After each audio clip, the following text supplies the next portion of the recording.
This week on Time Trumpet, we catch up with an increasingly odd Tom Cruise.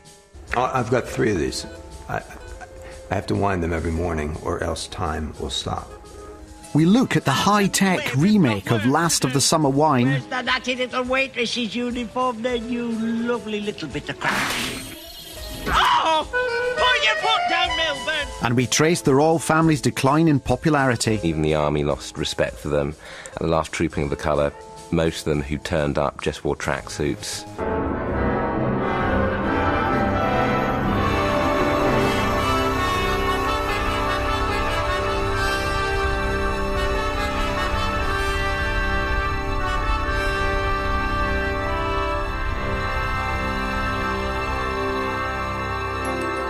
It's 2031, when cars work off nuclear power, and mostly work.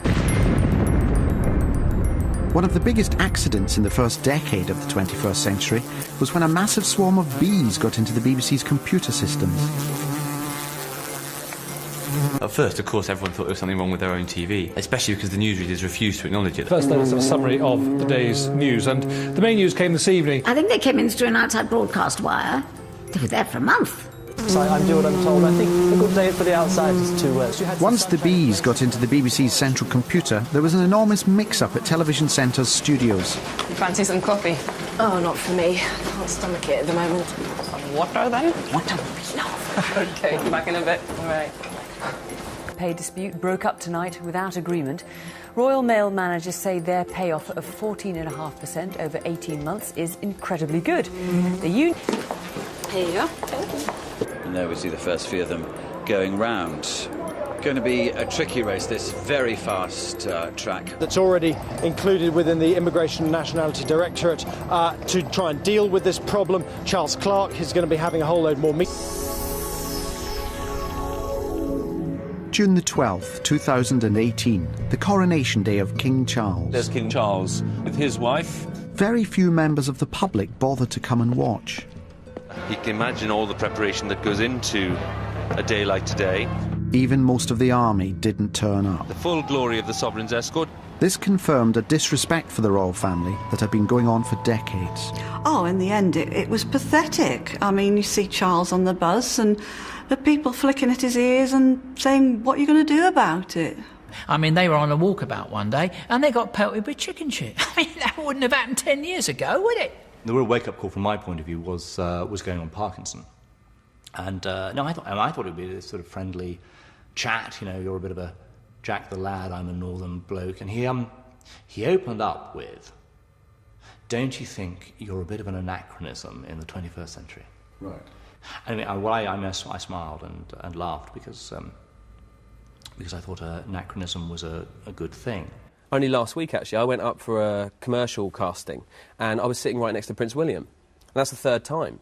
And then George Clooney came on, and I thought, again, that would be a fun time. We'd end up at some casino, pick up some models, and end up at Buck's house, you know, a bit of a champagne breakfast hangover curing. And under the applause, he says to me, "You fucking piece of shit." Well, I thought this was maybe some sort of cool jargon from Ocean's 20, so I said, "Cheers, George." And went to clink fists with him like a man of African descent. And then Dame Judi Dench came on and called me a wanker because I'd made a joke about Scousers and AIDS. The real trouble can be dated back to 2010 and the funeral of Princess Michael of Kent. Prince Harry, for a laugh, had placed a remote-control fart machine in her coffin. Did you not think that it would cause controversy? No, I think it's what the old girl would have wanted, you know.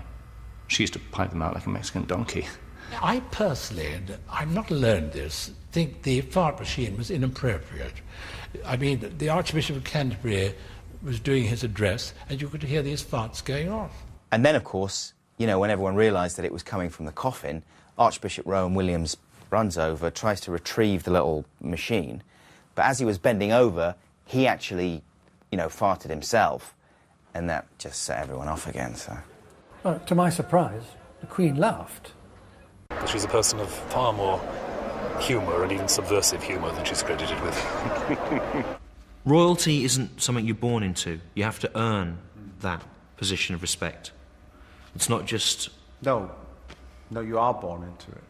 What he had to understand is that royalty is something that you're born into. Yeah. You don't have to earn that respect. 2011 saw major changes in the way we shopped. All electronic equipment was given away free with newspapers, while everything else was bought at Tesco's. Now, I was mentioning Tesco earlier on because Tesco are always in the news these days. By 2012, Tesco's had a superstore in every square mile in Britain. Tesco were brokering world heavyweight bouts, representing entertainment stars. They were making most of the films that were being made. Tesco's slogan changed from every little helps to we control every aspect of your lives. Soon, Tesco's got planning permission to build anywhere in the country, even on the side of a cliff. By then, Britain was fully saturated with Tesco's, and the supermarket chain concluded it would have to look elsewhere for domination. And then there was the war with Denmark.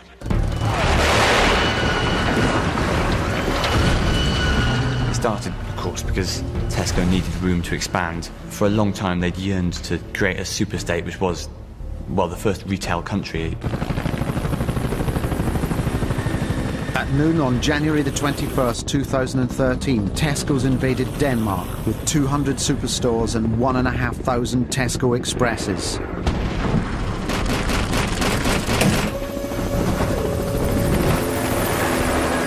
The Tesco thing was a shock, because I quite like the Danes. A couple of my occasional fucks are Danes. The Danes are a proud people. They're of Viking stock. What they want is to rape and pillage, to set fire to longships. They don't want to be walking around a supermarket and seeing Nuts magazine at the checkout next to some chewing gum and a hairnet.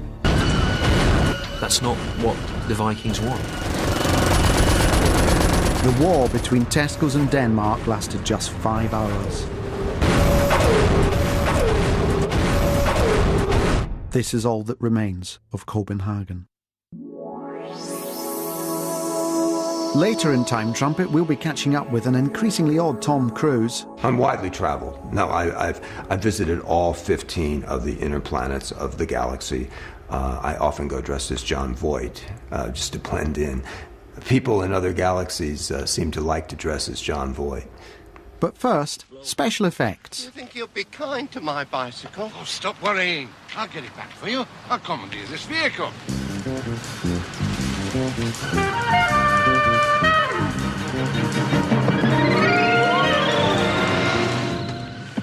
A trilby. It was being driven by a trilby. I'm not the most technically minded person, so the idea of getting digital television gave me the heebie-jeebies. But in 2005, it was the special effects used in the BBC's digital campaign that provoked a storm of complaints. And what a surprise that was. I mean, they were real heads. Yes. And when they found 2,000 headless corpses. Apparently this animator had sort of gone crazy. He dug straight down. It was about half a mile deep, just full of bodies. Over the last 25, 30 years, we've gone from, 5 terrestrial channels to literally hundreds of channels available to everyone. The great thing about that is that everyone, whatever their taste, would have a programme that catered for them. Water everywhere, and every drop is pink. I was pounding the back door. Ghosts are drawn to hose pipes because in limbo it can be quite parching. Oh, right. Some people are sexually aroused by the idea of violence of a sexual nature being carried out against primates. I'm not. But some people are, and it was good that a programme existed for those people. And by 2010, this show dominated the ratings. You'd say, I'm sorry, I can't come out, Rape and Ape is on. And that happened every Tuesday, Wednesday, Thursday, Friday, Saturday, Sunday. One catchphrase was, push your finger in. Hook his nose. Slow down, you're wearing him out. Hang on tight, he's going to throw you off. And when I saw it, I felt physically sick. But then when I thought about it after, I thought little bits of it made me crack up laughing. And of course now, it's a classic. I didn't like it, but I wouldn't stop. So as long as the ape wasn't hurt, or if it was hurt, as long as there was some medical help for it afterwards, and it had given its consent or appeared to. I'm done. You want to have a go? You can tell by his eyes he wants it. Oh, look, he's smiling, he's smiling. She's smiling. It was like one of those things like the Archers or something, perhaps in the old days, you know, you think, oh, there's Rape and Ape, it's that time of day again, and all that kind of thing. It was sort of quite homely. Yeah. It's probably the homeliest rape-based theme tune I can think of. Rape and Ape. Rape and Ape, Rape and Ape. Rape and Ape. Who's gonna be in the costume? Who's gonna be in the costume? Up the bum. Rape, rape, rape and ape, rape and ape. Rape, rape, rape, rape. Rape and ape. Rape. But it's one of those things, everyone was singing it. I mean, I was one of the few people who actually felt slightly uncomfortable with the rape element. I mean, I loved the makeover, I loved the sketches, it was just the end rape. While the public revelled in classic entertainment, its interest in the royal family steadily diminished. No one would stand up for them during the national anthem. And frequently their processions got clogged up in traffic because motorists simply couldn't be bothered pulling over. One of the warning signs was when the BBC played the Queen's speech at double speed, so they could show the whole of Chicken Little. Nicholas Witchell was replaced by an animatronic waxwork outside Buckingham Palace, just to convince the royals the BBC was still covering them. While relations with the BBC collapsed entirely after this disrespectful broadcast. Citizens of Zaxor Prime, silent now, awaiting the arrival of Baritania, mother ruler of the 12, who will emerge presently from the entrance to the halls of Yantrikar. A Dubolian there, the second, lower head, capable of emitting a vaporizing ray if threatened. The 9 heads of Nuftaqued Unitard, the leader of the Metazeroid phalanx, said to be the most ruthless yet honourable destroyers of small to medium-sized worlds in the quadrant. And here is the mother ruler now, beside her Sublord Utilax, followed by Secretary Masfart, Super Commander Dek Laser, and the other dignitaries of the Hyperquadrant.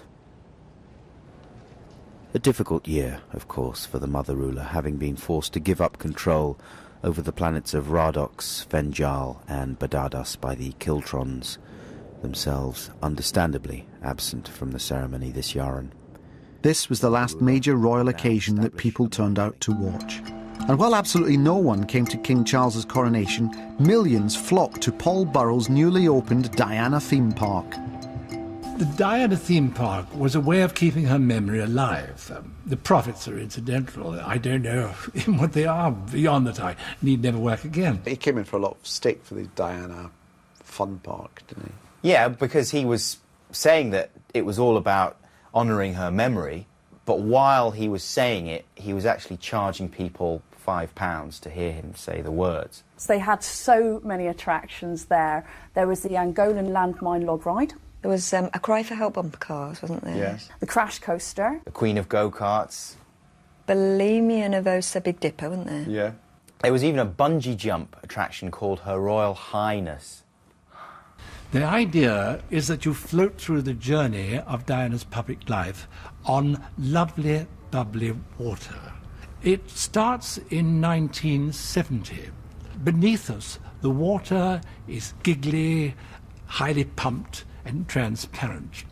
And we enter the 1980s. There's the ramp of famousness. Slide down that.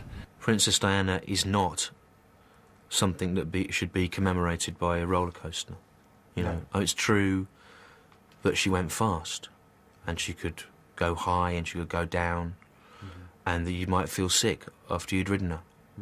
But those are where the similarities end. We then enter the tunnel of marriage. Quite scary, this. It's haunting images. Prince of Wales, a younger Prince of Wales, looming over us in pyjamas. One of the rides was a DNA test to see if you were James Hewitt's son. Apparently, a lot of people were. Hello. We're the Hartigan brothers. Oh dear. Sorry, I just said who we were. Whenever I go anywhere, I never say who I am, because you get treated differently. Okay, cool. Hello. Hello. We're the Beverly Sisters. What's your background? Well, in 1998 we started up a software company that... We're a trio that had a number of hits in the late 50s and early 60s. We were recently awarded an MBE. That's a good answer. And we're here today because we're looking for a fourth member. We'll offer up 25% of the group for £100,000. I'd be prepared to offer you 100,000 for 40%. I will do the 100,000 for 25%. Can you sing? Yeah. Welcome to the band. There's rehearsal on Friday. Well done, great, good investment. Well done, guys. Well done. Thank you. Cheers.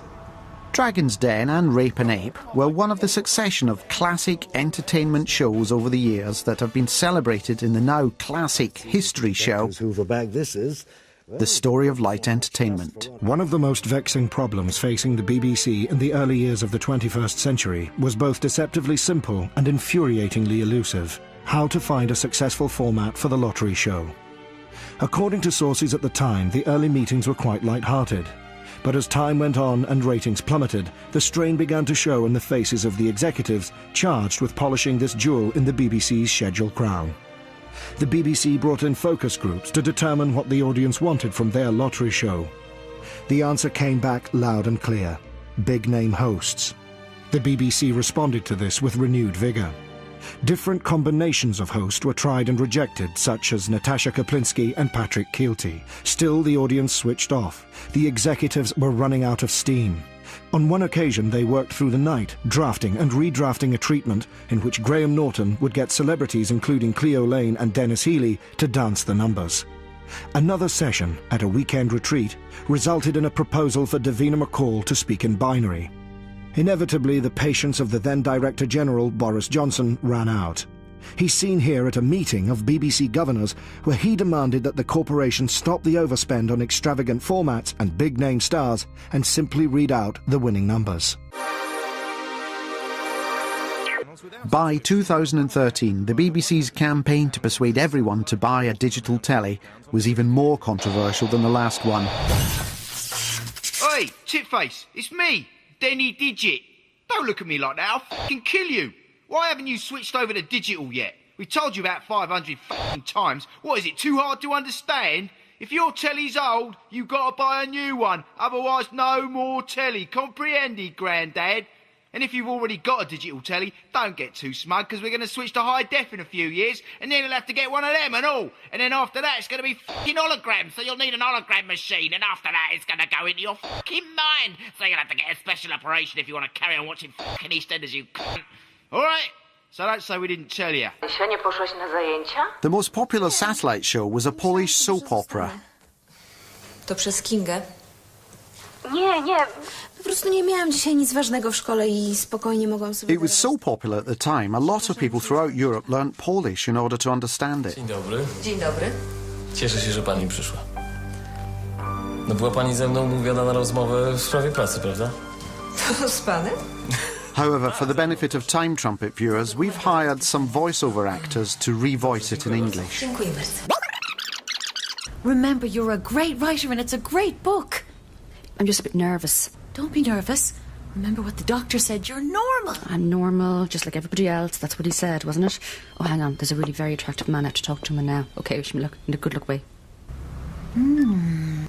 Hello. Hello. I'm Sean. I'm the publisher. I publish things? Oh, you're the publisher. Yes, I'm the publisher. Sean, let's hang. Sean, do you have a second? I photocopied my bottom. I can't publish this. I'll do a better copy. Take a seat. Thanks. Now, what's your name again? Deirdre Costigan? Deirdre. Unusual. French? No, Athlone. Sorry about my secretary, by the way. She's absolutely useless. Jackie, you're useless. Hello. Will you send in 2 coffees? Coffee, that's the dark one, isn't it? Yeah, send a bit of sugar as well. Now, Deirdre, before we start, do you like my desk? Yes, I do. So do I.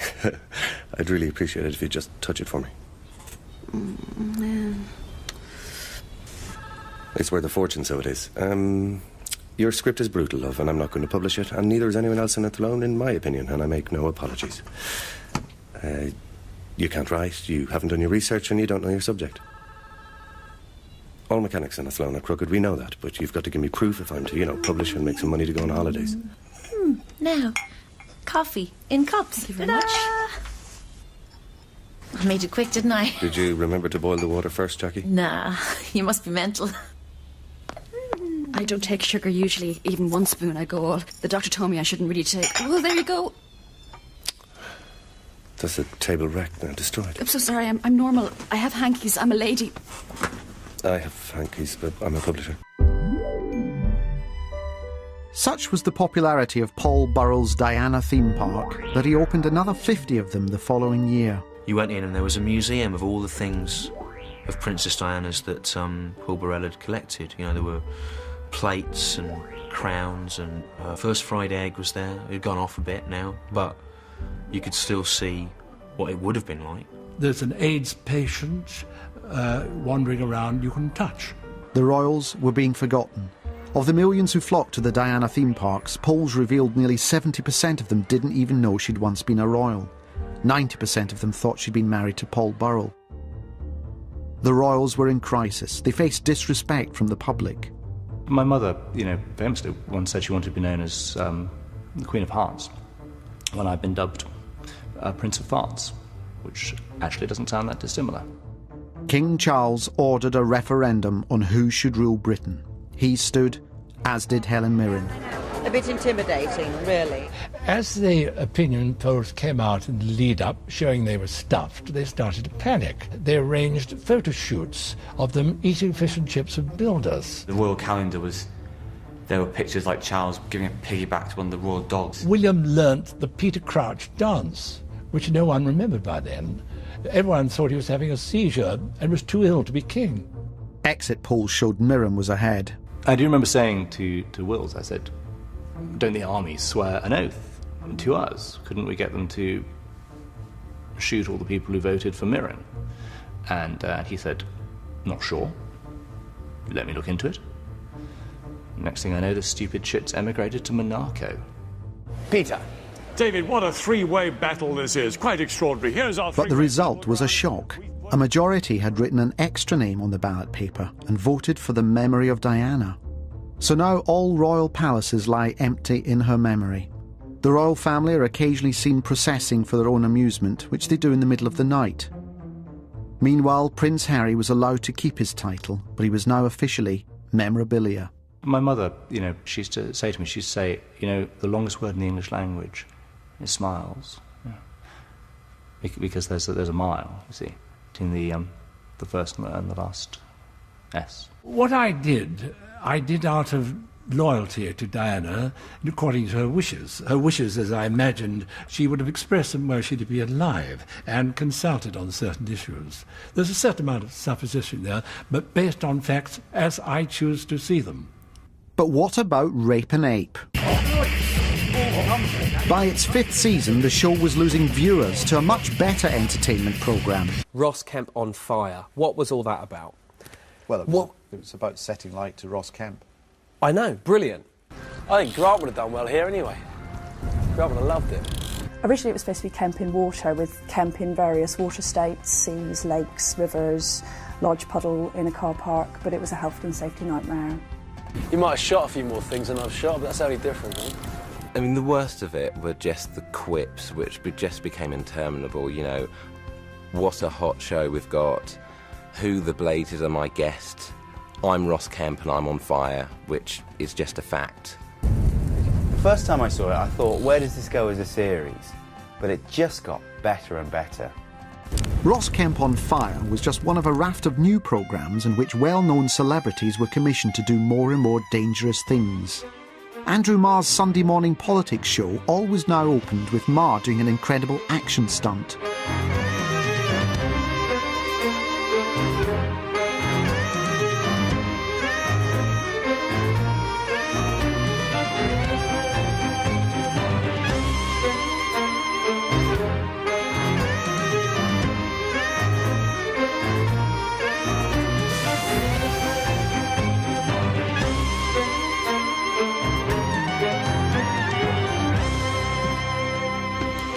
Good morning. Since getting celebrities to do dangerous things was the future, the makers of Rape and Ape decided, put famous people like Chris Moyles in an ape suit for Rape a Celebrity Ape. Julio Iglesias was in it.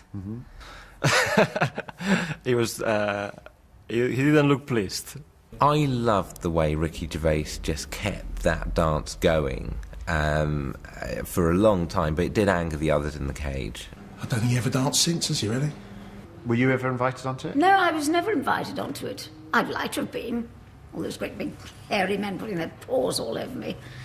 It went on an awfully long time, so I think it was a bit of an insult. Don't you, that they didn't ask me? Yes. The Chris Moyles is the one that always gets talked about.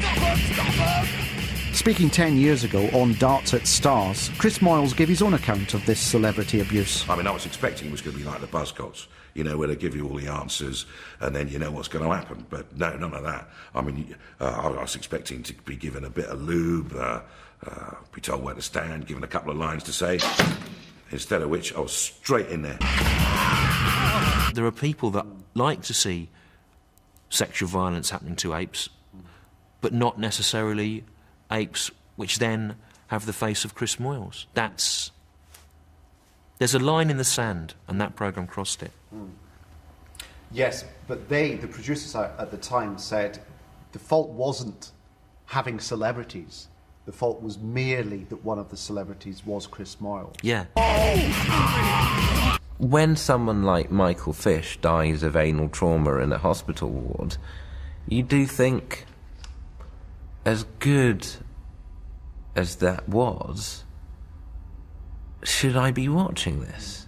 I mean, yes, because I need to take the pulse of the nation. By all means, make television about Chris Moyles, make jokes about Chris Moyles, but you have to understand that the significance of the image of Chris Moyles to various people, and it isn't always something that we can understand as people who don't attach any importance to him. Now, this is all very well in that it says a lot of significant things about taste, about taboos, about what is acceptable and not on television. But ideally for this show, and we've been asking everyone to do this, could you just sing the theme tune to Rape and Ape? Oh, rape an ape, rape an ape, rape an ape. And then the verse. I can't remember the verse. It was something like, down in the jungle where the celebrities go, there is an ape, and he doesn't know what's in store for him tonight. He's gonna get a terrible fright. Next week in Time Trumpet, the war in Iraq. He's got his hand up as if to say, taxi! And I wouldn't have stopped at Baghdad, no, sirree. We would have gone straight to Moscow. But there's no taxi coming to pick up this bastard! Donna and Ben showed they could manage these machineries, but no. Plus, we catch up with the man who shot Noddy Holder. I never wanted to kill him, I just hurt him.